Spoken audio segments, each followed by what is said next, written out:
Algú s'ha parat a pensar mai què passa realment amb la declaració d'impostos un cop es prem el botó d'enviar? Doncs avui farem una cosa. Descobrirem el viatge gairebé invisible que fa. Un procés que, com veurem, té unes etapes i unes regles molt definides. Oi que sí? Un cop es clica enviar, sembla que la feina ja està feta, però en realitat és just al començament. El començament d'un procés bastant complex que decideix el destí de tots aquests números. Vinga, anem a veure-lo pas a pas. Molt bé, comencem pel principi. Tot aquest viatge es regeix pel que anomenem procediments tributaris. Pensem-hi com si fos el manual d'instruccions del sistema. És el que defineix com ha d'actuar l'administració en cada moment, des que rep els papers fins que, si s'escau, els revisa. És la base de tot el que explicarem ara. Tot, absolutament tot, comença amb la presentació. I atenció, perquè aquest acte no és una simple formalitat, no és només entregar un paper. És el que inicia oficialment la relació legal amb Hisenda per a un any concret. I, com veurem de seguida, no totes les presentacions són iguals. I aquí tenim una distinció que és clau, Abans, el sistema es basava sobretot en la declaració. El ciutadà donava les dades i l'administració feia els càlculs. Ara, en canvi, el model principal és l'autoliquidació. Aquí el contribuent té un paper molt més actiu. No només dona les dades, sinó que també calcula, quantifica i paga. Per què aquest canvi? Doncs principalment per una qüestió d'eficiència. Es va traslladar part de la càrrega de treball als contribuents i això va alliberar molts recursos de l'administració. O sigui que avui dia la col·laboració ciutadana és el pilar de tot el sistema. Bé, un cop rebuda la declaració, comença la fase de comprovació. Aquesta primera etapa és com una mena de revisió rutinària, una primera mirada.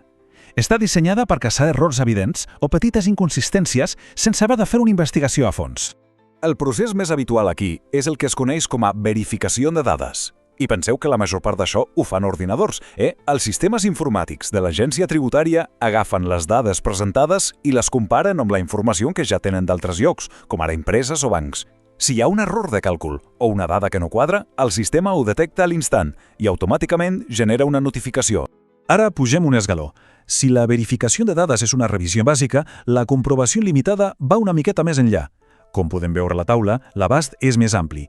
Aquí, l'administració ja pot demanar registres, factures, per aclarir dubtes concrets. Ara bé, i això és important, hi ha un límit clau. No poden examinar tota la comptabilitat de l'empresa de dalt a baix. És, per entendre'ns, com una mini-inspecció. I ara sí, ara entrem en la fase que, diguem-ho clar, més respecte imposa, la inspecció. Això ja no és una comprovació rutinària, no. Això és una investigació formal i profunda per verificar si les obligacions tributàries s'han complit correctament. La clau aquí és la dualitat de la seva funció. Com diu la definició, la inspecció té per objecte verificar a investigar. Què vol dir això? Doncs que vol verificar el que s'ha declarat i, sobretot, investigar per descobrir allò que potser no s'ha declarat o que s'ha fet de manera incorrecta. L'objectiu final és assegurar la integritat de tot el sistema. Clar, per poder fer aquesta feina, la inspecció té poders molt amplis. Pot examinar tota la documentació comptable, accedir a les oficines o als magatzems d'una empresa i fins i tot demanar informació a tercers, com ara bancs o proveïdors. La seva capacitat d'investigació és pràcticament total. Un cop una comprovació o una inspecció determina que hi ha un deute tributari, passem a la següent fase, la recaptació. Aquí l'objectiu és simple i directe, cobrar aquest deute. El procés comença sempre de la mateixa manera, amb el que s'anomena període voluntari de pagament. Un cop es notifica la liquidació, el contribuent té un termini que marca la llei per pagar. Durant aquest temps no hi ha cap mena de recàrrec per retard.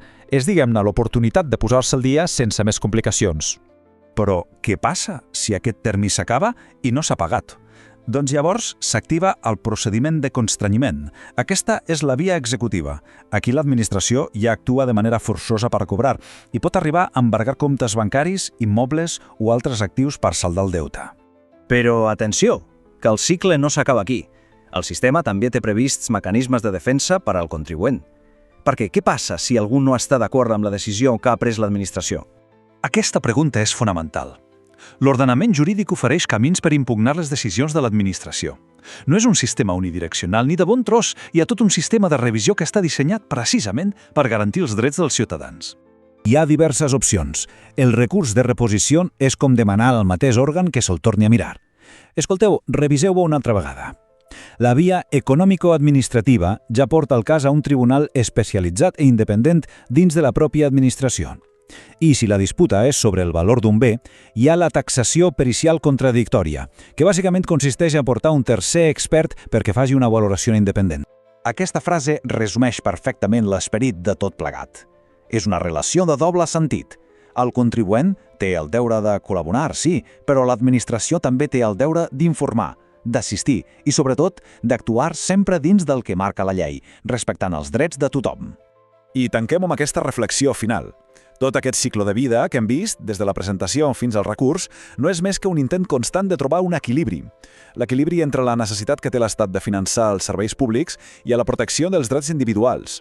Aquesta és la tensió inherent, i segurament necessària, de qualsevol sistema fiscal en una democràcia. Tota aquesta anàlisi que hem compartit es basa en el material didàctic sobre procediments tributaris que ofereix la Universitat Oberta de Catalunya.